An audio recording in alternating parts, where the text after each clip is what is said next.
Kwanza kabisa ufugaji wa nguruwe ni zao la muda mfupi. Ni tofauti na ufugaji wa ng'ombe, ni tofauti na ufugaji wa mbuzi, ni tofauti pia na ufugaji hata wa kuku wa kienyeji. Na ni zao ambalo unaweza ukapata pesa muda wowote. Sawa kabisa. Kwanza katika uanzaji wa hasa kwa nguruwe ambazo mimi ndo nimewekeza kwa kiasi kikubwa, cha kwanza lazima ujifunze kutokana na waliokutangulia.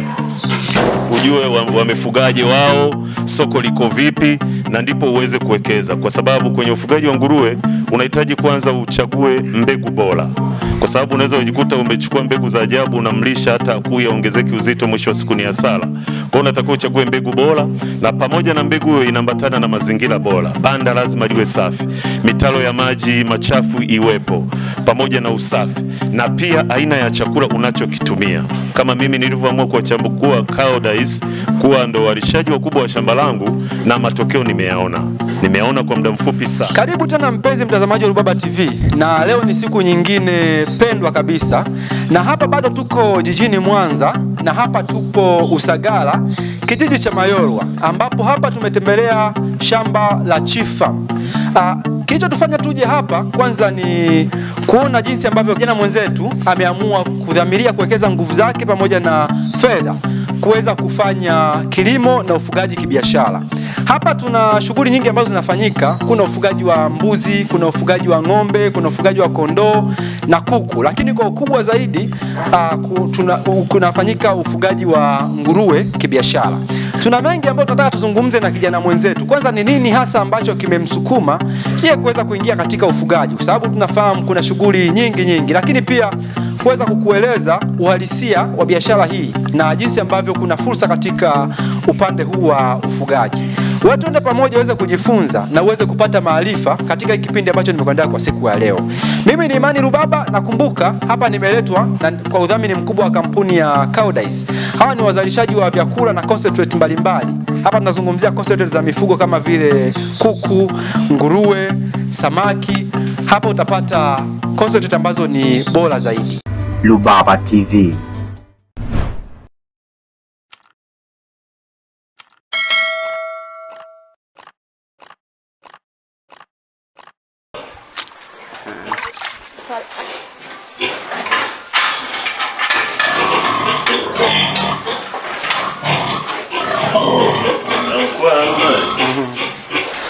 Kwanza brother, kabla ya yote ngoja nikupongeze kwa hiki kitu ambacho umekifanya, kwa sababu tunafahamu ingekuwa ni kijana mwingine asingefikiria kufanya ufugaji. Kwanza hongera kwa hilo. Asante sana ndugu mtangazaji. Sawa, cha kwanza tungependa ujitambulishe, wewe ni nani na hapa shambani ni nani, tuko sehemu gani na nini ambacho hasa kinafanyika katika shamba lako? Kwa majina naitwa ndugu Alois Philibert Magovongo. Mimi ni mwenyeji wa hapa Mayorwa ambayo ipo Usagara, kijiji cha Mayorwa hiki, na hapa mimi ni mkurugenzi mkuu, ndio mwekezaji wa hili eneo, tuseme ndio tajiri kiufupi. Ndio, nashukuru sana. Kwanza hii project tungependa kufahamu story yako hiyo nyuma ya hii project. Ni nini hasa kilikuwa ni msukumo mkubwa wa kuanzisha project kama hii? Kiufupi ni kwamba mimi ufugaji upo kwenye damu, kwa sababu mzee wangu mimi, baba mzazi, ni mfugaji. Amekuwa akifuga ng'ombe, amekuwa akifuga mbuzi, na mimi nimekuwa katika mazingira hayo ya kuchunga na kufanya nini. Kwa hiyo ni kitu ambacho kipo kwenye damu. Nimefanya kitu kwa ajili ya asili yangu nilikotokea. Hicho ndo kikubwa kimenisukuma.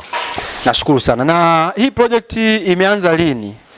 Hii project tumeanza rasmi mwezi wa 3 mwaka jana. Ndugu mtangazaji, tulianza mwezi wa 3 rasmi mwaka jana. Tulianza na ufugaji wa nguruwe, na tulianza na idadi ya nguruwe 5 wenye umri wa miezi mitatu. Kwanza kabisa ufugaji wa nguruwe ni zao la muda mfupi. Ni tofauti na ufugaji wa ng'ombe, ni tofauti na ufugaji wa mbuzi, ni tofauti pia na ufugaji hata wa kuku wa kienyeji. Na ni zao ambalo unaweza ukapata pesa muda wowote. wakati wowote unapata pesa. Kwa hiyo nikaona kabisa niwekeze nguvu zangu kubwa kwenye ufugaji wa nguruwe, kwa sababu inategemea na aina gani ya ufugaji umeufanya. Unaweza ukawa wa mbegu, unauza mbegu au ukauza nyama. Kwa hiyo ni zao la muda mfupi kiufupi, na unapata pesa nyingi kwa muda mfupi. Sawa. Kuna kijana mwingine labda anajiuliza huku alipo, kwa sababu tukiangalia hii tayari project imeshapiga hatua. Tukiangalia sasa hivi kuna uendeleaji, mabanda yanajengwa ya kisasa, lakini ukiangalia jinsi ambavyo project imepangwa kisomi. Sasa kijana anaweza akawa anajiuliza pengine labda unatakiwa uanzeje? Sawa kabisa.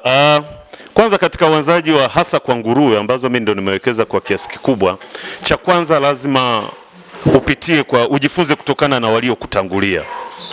Ujue wamefugaje wao, soko liko vipi, na ndipo uweze kuwekeza, kwa sababu kwenye ufugaji wa nguruwe unahitaji kwanza uchague mbegu bora, kwa sababu unaweza kujikuta umechukua mbegu za ajabu, unamlisha hata akuya ongezeki uzito, mwisho wa siku ni hasara. Kwa hiyo unatakiwa uchague mbegu bora, na pamoja na mbegu hiyo inaambatana na mazingira bora. Banda lazima liwe safi, mitalo ya maji machafu iwepo, pamoja na usafi, na pia aina ya chakula unachokitumia.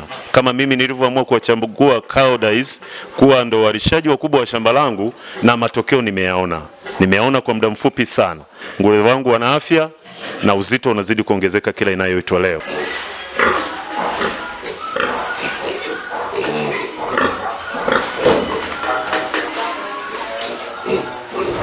Chochote kile kinafanywa na lengo. Nyie mnajionaje miaka 5 mbeleni? Ndugu mtangazaji, siku ya miaka 5 mbeleni tutakuwa watu wengine kabisa, kwa sababu kwa mipango yetu iliyopo tuna mpango wa kuwa wasambazaji wa nyama namba 1 kwa hapa Mwanza nzima. Ndio target yetu kubwa tulikojielekeza. Na kwa sasa hivi mna idadi gani ya nguruwe?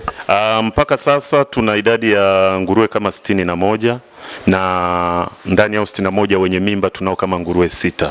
Kwa hiyo kwa haraka ndani ya miezi 2 ijayo ninatarajiwa kuwa na watoto wengine 60. Ni hatua nzuri, kwa sababu kutoka kwenye nguruwe 3 hadi kwa hatua hii ni kitu ambacho ni kizuri sana. Sasa tunapenda kufahamu, pengine kuna mtu anataka kupata picha. Nyie operation zenu au mnafanyaje kila siku hapa shambani? Shughuli zenu za kila siku? Shughuli zetu za kila siku, cha kwanza asubuhi vijana wanapoamka ni kuhakikisha mabanda yote yamekuwa safi, na baada ya mabanda kuwa safi kuhakikisha wanaangalia afya za nguruwe wote kwa ujumla. Kama kuna mgonjwa atatengwa kwa ajili ya kuanza kupata huduma, na baada ya hapo kinachofuata ni ulishaji, na ulishaji wenyewe unaendana na umri na aina ya nguruwe tulionao, kwa sababu ulishaji wa watoto ni tofauti na ulishaji wa wakubwa. Kwa hivyo ndio vitu vya kwanza asubuhi wanavyoamka navyo, na vinakuwa ni huduma ambayo ni mwendelezo, kwa sababu kila baada ya saa moja lazima wazungukie banda kuhakikisha kama hakuna uharibifu wowote, au kama kuna chochote kimejitokeza basi waweze kukitatua kwa haraka. Baada mimi nafahamu mpaka kufikia hapa lazima kuna machozi, jasho na damu umepitia. Napenda kufahamu hasa changamoto kubwa ambazo ulizipitia kipindi mnaanza huu mradi. Changamoto tulizokutana nazo wakati tunaanza mradi, kwanza kabisa tulikuwa wageni kwenye mradi wenyewe, kwa hiyo kulikuwa na upungufu wa elimu kidogo, na pili, changamoto ambazo tulikutana nazo ni gharama za upandaji wa vyakula.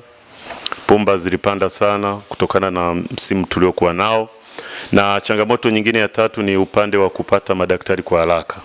Pale unapopata tatizo kidogo, madaktari imekuwa ni changamoto kumpata. Unaweza kumpata jioni na umemtafuta asubuhi, au kumpata hadi siku inayofuata. Muda mwingine anachukua hata siku 2 ndio daktari anafika shambani. Ni kutokana na ni uchache wa madaktari wa mifugo tulionao hapa Mwanza. Ndio. Na nyie mlifanyeje sasa? Kwa sababu mpaka project inaendelea hapa, ina maana kivyote vile mlifanya kitu ambacho kilipunguza hizo changamoto. Kwenye upande wa chakula mlifanyeje? Lakini kwenye upande wa vifo pia mlifanyeje, na upande wa madaktari mlifanyeje? Kwa upande wa chakula nilichokifanya, nilijaribu kuvizia kwa mwanzoni. Nilijaribu kuvizia kabla sijaanza kutumia Koudijs, nilijaribu kuvizia pale chakula kinaposhuka, nilikuwa nanunua kingi cha kutosha naweka stoko. Lakini baada ya kuja kuuliza kwa wafugaji wenzangu, wakaniambia kwamba kuna Koudijs ya kwamba unalisha kidogo na nguruwe wako wanapanda kwa haraka. Nikaona ni suluhisho la shamba langu. Kwa hiyo toka nimejiunga na Koudijs kidogo nimekuwa na matumizi mazuri ya chakula. Kwa hiyo sijajutia chakula kutokana na idadi ya nguruwe ambao ninao kama ilivyokuwa mwanzo. Kwa upande wa madaktari, pale walipokuwa wanakuja tulikuwa tunajaribu kupata elimu wanafanya nini kutokana na aina ya ugonjwa tulionao, na tulichokiamua kama shamba, kama chief farm, tuliamua kuweka duka kibanda chetu cha madawa huko. Kwa hiyo tuna kibanda chetu cha madawa dawa zote zile zinazohusu mifugo tunazo hapa, na ikitokea dokta amechelewa kufika tunatibu wenyewe, na tumefanikiwa, na toka tumelianza hili zoezi hatujakutana na shida yoyote ile, hatuna vifo, hatuna nini. Nashukuru sana. Pengine ni changamoto gani ambazo, kwa sababu unavyozidi kukua pia changamoto zipo, ni changamoto gani hasa ambazo zinawaface paka sasa au mnazozipitia paka sasa, na pengine matamani mpate ufumbuzi wake? Changamoto kubwa iliyopo kwa hasa kwa mkoa wa Mwanza hii homa ya nguruwe ambayo imefika sasa hivi. Tuna group la Mwanza, naona wenzangu wanavyoshare, kidogo imekuwa ni shida. Ugonjwa umesafisha mabanda ya watu wengi sana na inaonekana haujapata tiba. Kwa hiyo sisi kama Chief Farm tumechukua tahadhari. Tahadhari ya kwanza tulioichukua ni kupunguza idadi ya watu shambani. Kama mtu hana kazi haruhusiwi kuingia shambani, na pia shamba tunafunga kabisa na kufuli. Na kingine tumejaribu kuweka hivi vimiminika kama sanitizer na vioshaji vya miguu kwa lengo la hata kama ni mhudumu wa shamba ametoka kidogo, ameshikana mkono na mtu center huko wapi, anaweza kaleta wadudu shambani. Kwa hiyo ananawa, anajisanitizer na anaosha miguu, na pia kuna mavazi maalum ya kuingilia shambani. Angalau tumechukua tahadhari ili ugonjwa usiweze kufika shambani kwetu, lakini inabidi tu serikali ingilie kati kuweza kuleta tiba ya hii kitu. Inafilisi watu sana. Mtu amewekeza nguruwe, mtu ana nguruwe karibu 100, unashangaa wanakufa 10, 20 kwa siku moja. Ni hasara kubwa sana kiukweli. Ni kweli, na hapo napenda kutoa wito kwa mamlaka husika, kwa wataalamu au kwa serikali. Hili tatizo la swine fever ni mlipuko ambao hujaanza kutokea leo tu, ni miaka kwa miaka, na wafugaji wengi wamekuwa wakilalamika. Mtu anapambana, anafuga nguruwe wake 100, na tunafahamu ukiingia shambani unaua kwa rate ya 100%. Kwa hiyo unaweza kukuta umeua nguruwe wote. Kwa hiyo mamlaka husika, vyuo mbalimbali vya mifugo na kilimo au wataalamu, fanyeni namna, jaribu kuangalia. Tunafahamu haina dawa, lakini haiwezekani, kwa sababu ndio maana inaitwa African swine fever. Pengine natutesa sisi huku Afrika tu. Kwa hiyo ni wito wangu kwa serikali na mamlaka husika kuchukua hatua kuhakikisha hili tatizo linaisha. Lakini pia kingine napenda kufahamu, ni kipi ambacho mnajivunia kama shamba mpaka sasa hivi? Nini ambacho mmekiachieve na mnajivunia kama shamba? Kama shamba, kama Chief Farm, cha kwanza kabisa kama Chief Farm tunajivunia tumetengeneza ajira kwa vijana wenzetu. Tumeondoa lundo la vijana mtaani. Kuna vijana hapa wanapata elimu ya ufugaji, na uzuri mimi nimewaweka wazi kabisa, kwa sababu hapa nafuga mbuzi, nafuga kuku. Nimewapa uhuru kwamba katika kujifunza usichunge tu. Unapopata mshahara wako save. Ukinunua kuku mmoja leo, ukinunua mbuzi mmoja leo, kesho kutwa hautakuwa na mbuzi mmoja. Mimi historia ya mbuzi hapa, japokuwa nimeingia na hii ya nguruwe, nilianza na mbuzi mmoja, uwezi amini, lakini leo ninaongelea na mbuzi 100. Kwa hiyo sasa nimewapa uhuru kabisa, wawe kama nyumbani. Sina ile maisha ya kwamba huyu ni mfanyakazi. Hapana, ninataka nimsaidie kijana kimaslahi na pia kielimu, ili kesho na kesho kutwa naye akawe baba, asaidie watu wengine. Na la pili, kama shamba tunazalisha mbolea. Tuna mbolea nyingi hapa kwa walimaji, na si wenyewe tuna vimahindi tunalima. Kwa hiyo inatusaidia sana. Na pia wale wanaohitaji kufuga, tunauza mbegu pia. Umeona, tunauza mbegu. Tuna mbegu za kila aina wanazozitaka hapa, large white, tuna Duroc, tuna Petrini, tuna Landrace. Kwa ni wao wanataka mbegu za aina gani, tunazo hapa shambani. Kwa hiyo tunawakaribisha sana kwa wale wanaohitaji, pia na kutoa elimu, kwa sababu sisi tulikoanza yote tuliyopitia tayari tuna shule tosha ya kuweza kumsaidia mtu mfugaji wa awali akawa na angalau ule msingi wa kuweza kumtoa kwenye point A kwenda kwenye point B. Nashukuru sana. Pengine tungegusia pia kwenye mifugo mingine kidogo, kwa sababu tumegusia kwa nguruwe kwa upana zaidi.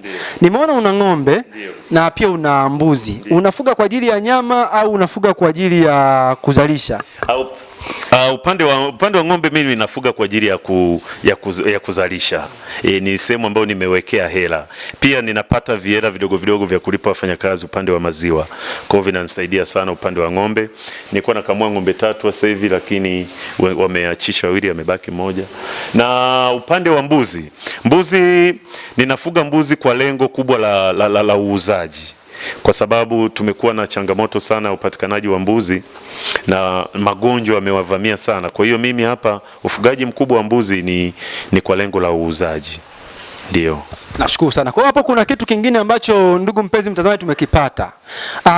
Inapendeza pia ukichanganya shughuli shambani, inakuwa rahisi kwa shughuli kuweza kubebana. Kwa sababu kama umeona hapa, mbolea zinasaidia katika kuzalisha mazao. Mazao haya ndio yanatumika chakula, lakini pia umeangalia kama hapo brother anasema kwamba maziwa ndio yanamsaidia kuweza kulipa bills na wafanyakazi. Kwa hiyo ni elimu nyingine ambayo ndugu mpenzi mtazamaji, ni vyema pia ukaweza kuiconsider.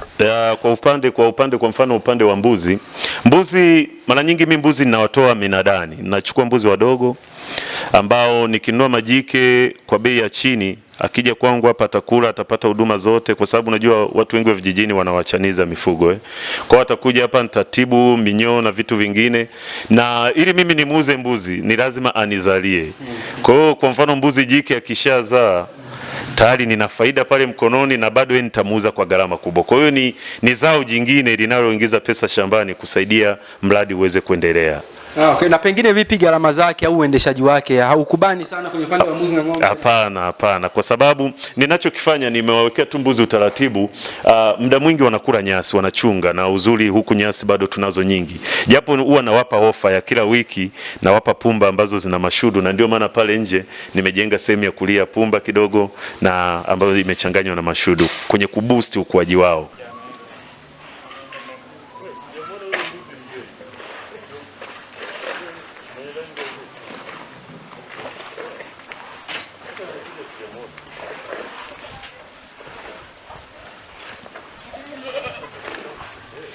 Kwa jina naitwa Lukelo Michael Kiwanga, najivunia kuwa meneja wa Chief Farm ambayo inapatikana Mayolwa, Mwanza, Usagara. Ndio majina yangu kamili na napatikana hapa na ndio meneja mkuu wa mradi wa Chief Farm. Nashukuru sana. Pengine kuna shughuli nyingi za kufanya. Labda pengine ungekuwa kwenye madini kwa sababu watu wakandaziwa, sisi tunapenda madini. Lakini kipi ambacho kimekusukuma hasa kujihusisha kwenye shughuli za ufugaji? Shughuli hii kwanza naipenda, halafu nina uzoefu. Kwa sababu mwanzoni nilikuwa nafuga kienyeji huko mtaani. Kutokana na ule uzoefu nimekutana na tajiri yangu ambaye ndio chief. Basi kutokana na kipato kimenishawishi, ndio maana mimi kama kijana nimeamua kuwa msimamizi mkuu, ambako hapa naweza kupata kipato kinanisaidia mimi na familia yangu na vijana wengine wanaozunguka, hususan majirani na ndugu pia. Sawa, uzuri umesema ulikuwa una uzoefu, nyuma ulianza kufuga wa kienyeji na sasa hivi unafuga wa kisasa. Kwa uzoefu wako tupo tofauti. Mtu anayefuga wa kizamani na anayefuga wa kisasa, utofauti mkubwa uko wapi hapa? Kikubwa vijana tubadilike, na sio vijana tu, kwa umri wote, kwa sababu kufuga hakuchagui kijana wala mzee. Kienyeji na kisasa kuna utofauti wake. Kienyeji nafuga muda mrefu bila faida, lakini kisasa ni kwa muda mfupi na faida ni kubwa. Hususan kwa hao wenye virutubisho kama Cowdice. Hawa ni virutubisho vizuri ambavyo sisi tumevitumia kwa muda mfupi kama tajiri alivyosema, miezi 2. Lakini nguruwe wetu wana uzito wa kutosha na tumepata faida kupitia kirutubisho hicho. Nashukuru sana. Pengine labda kuna neno lolote la kuambia watazamaji wetu. Ni nini hasa ambacho unawaambia watu ambao wanatazama video hii kwa sasa? Wawe makini, kwa sababu unajua maisha ni kuchagua. Wasichague kazi. Hii ni kazi kama kazi zingine na ina faida kubwa. Kwa hiyo vijana wenzangu na washauri waache ubisho. Maisha ni sasa, wafanye kazi, watapata kipato kama mimi ninavyonufaika.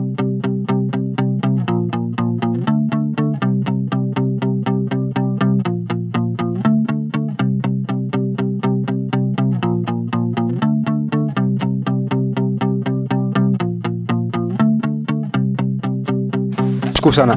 Ndugu mpenzi mtazamaji, nadhani paka hapo kuna kitu ambacho umejifunza. Labda kwa kumalizia tu, kabla tujamaliza, ni nini hasa ambacho unapenda kuwaambia watazamaji wetu, lakini pia kuweza kuzungumza, pengine anayetazama hapa aweze kufahamu?